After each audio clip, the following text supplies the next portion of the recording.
Hey guys, I am here with Chris Manzo. He has a brand new book out, Oliver Brightside. Don't pick up that penny. You don't want that penny. You don't want that penny. You're going to kill me, Chris. I'm going to kill you. So sorry. I'm totally joking. Love the title. Congratulations on the brand new book. Thank you. So this is your first children's book. It is. What inspired you? I've always loved children's books. I've always loved, I have a very, if you can't tell, I have a very like immature personality where I laugh at little stupid things. I always got along very well with like my younger cousins. I even just entertainment wise, I still like kids movies, you know, like the Jungle Book just came out, I like freaked out. So things like that I've just always kind of been in love with, and I've always kind of made it more of a bucket list thing to do it. Okay. And then I was like, I'm kind of young enough to, it's weird because you sort of like think you're a lot older than you are, especially in your 20s.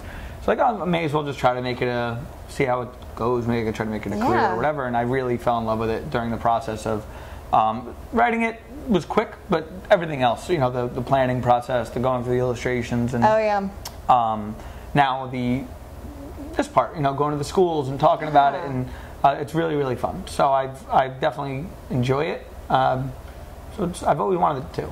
Just to answer your. Give me a synopsis of the storyline of the book.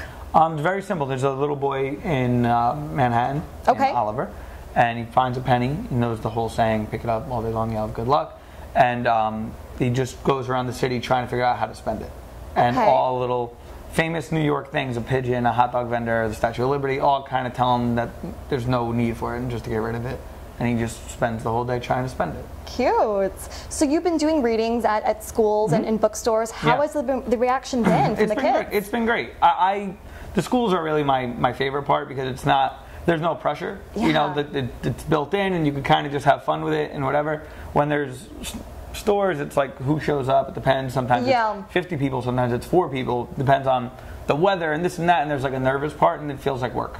Where at school, it's what I did it for, you know, to do it and talk to kids and answer the craziest questions they could ask you and stuff like that. So you really love kids, don't you? I do. I like kids. So did you always want to be a writer growing up? I always wanted to write a book. You make fun of me on the show for this. I don't know if it airs or not, but I have a hard time. I don't like using the word writer, especially author, things like that. I think those are things that you kind of have to earn.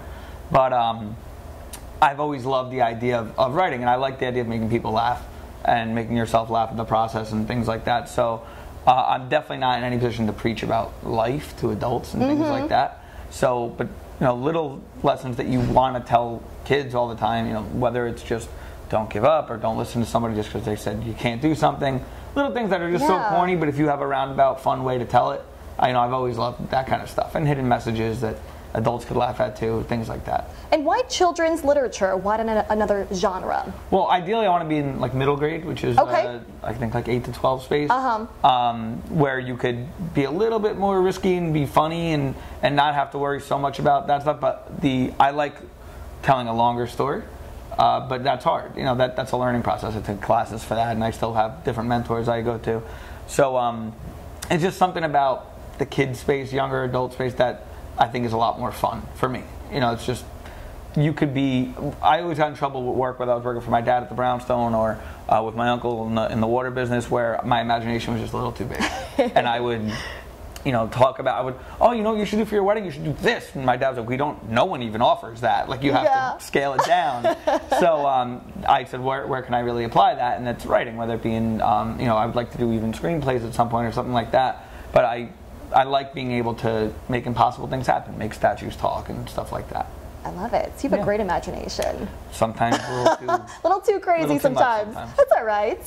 So any plans for a second book yet? Right now, I just want this to go as well as it could go. And I don't even know what I would want to do for a second one, if I'd want to do another Oliver. Honestly, the sitting around, I want to do it, but I mean, for my next thing, the sitting around and waiting over illustrations, things like that, or like drive you crazy. But I always want to do the next thing. So I want to write something a little longer next, hopefully, and really work on the Oliver thing so much that there's a demand for a second one. You know, that's my first priority right now. It's not so much you know, getting it out as soon as I could, as much as making people want a second one.